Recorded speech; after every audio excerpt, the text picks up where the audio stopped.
大家好啊！今日我哋採訪到神父啊。當初我點解揀呢個職業嘅？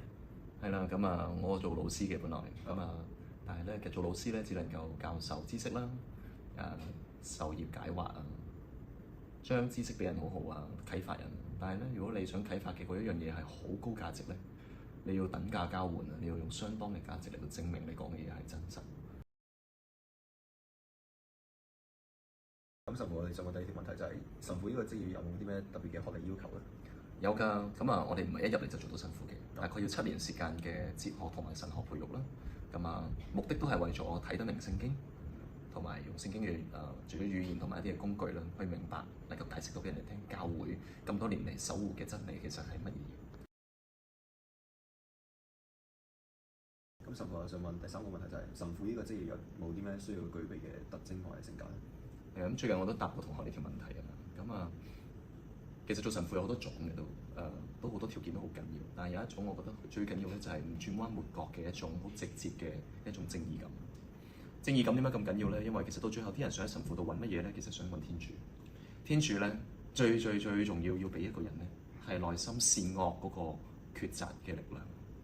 一個人到佢做某啲抉擇嘅時候，得佢一個人知或者得佢一個人明白咧，其實佢好需要知道究竟佢做嗰樣嘢係咪真係啱。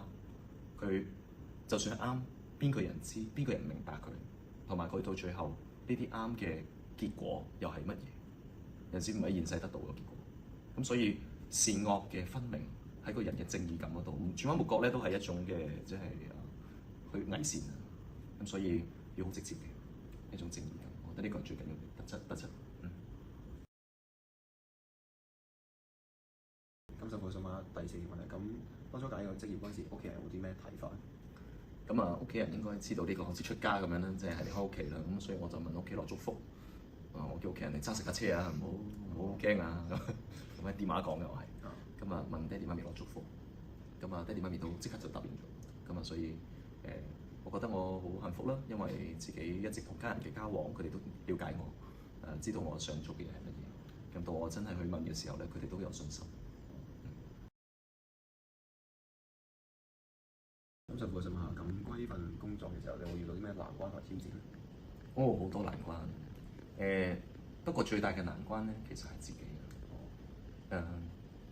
每一樣嘢都有佢嘅一啲嘅挑戰點啊，係嘛 challenge point，即係究竟我哋點樣先至可以服眾，人哋信得過我哋咧？做一樣嘢係咪？你煮碟餸，人哋食唔食咧？係咪？你呃到人哋食一次，你呃唔到兩次。咁啊，所以一定要有一個即係責任得到人公認嘅呢個能力。咁啊，個過程係好唔簡單，但係最重要咧，我覺得最難嘅挑戰就係每一日自己想改善，自己咧想追尋更加好嘅自己，成為天主心中嘅嗰個兒子嘅嗰個模樣，兒女嘅模樣。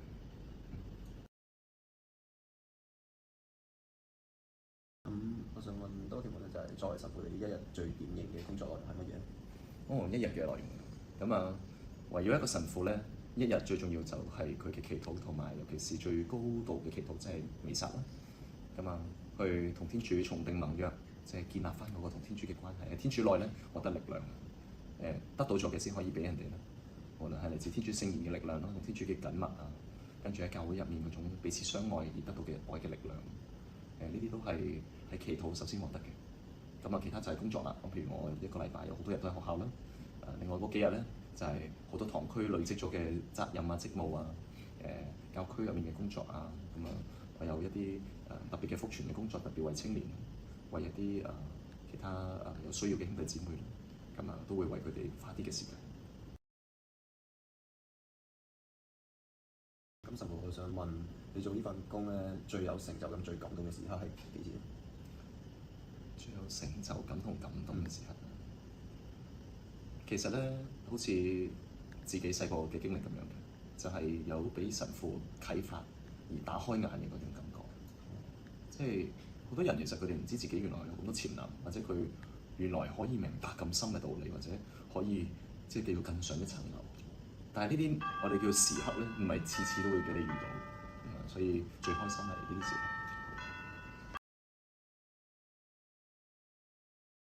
咁神父，你認為呢份職業同大眾想像中嘅呢個職業有啲咩唔同咧？我諗大眾想像嘅神父嘅都係即係不食人間煙火，然後咧就成日祈禱同埋講經、講耶穌係啦。咁啊，但係咧即係你係要喺嗰份關係入面，同埋你要即係領略教會多年嚟嘅智慧，咁多人佢哋領略咗咁多嘅嘢，你先會知道係就係咩嚟。咁啊，所以大眾係好難明白嘅。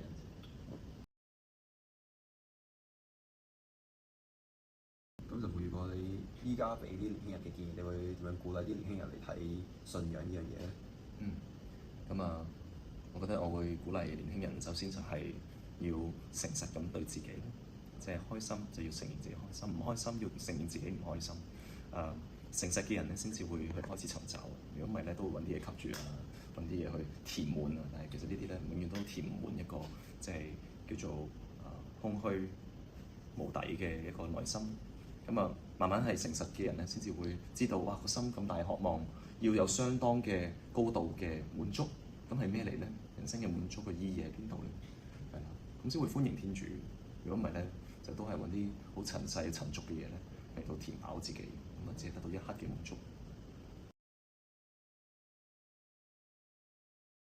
咁神父，你認為呢份職業對你有冇啲咩嘅大改變？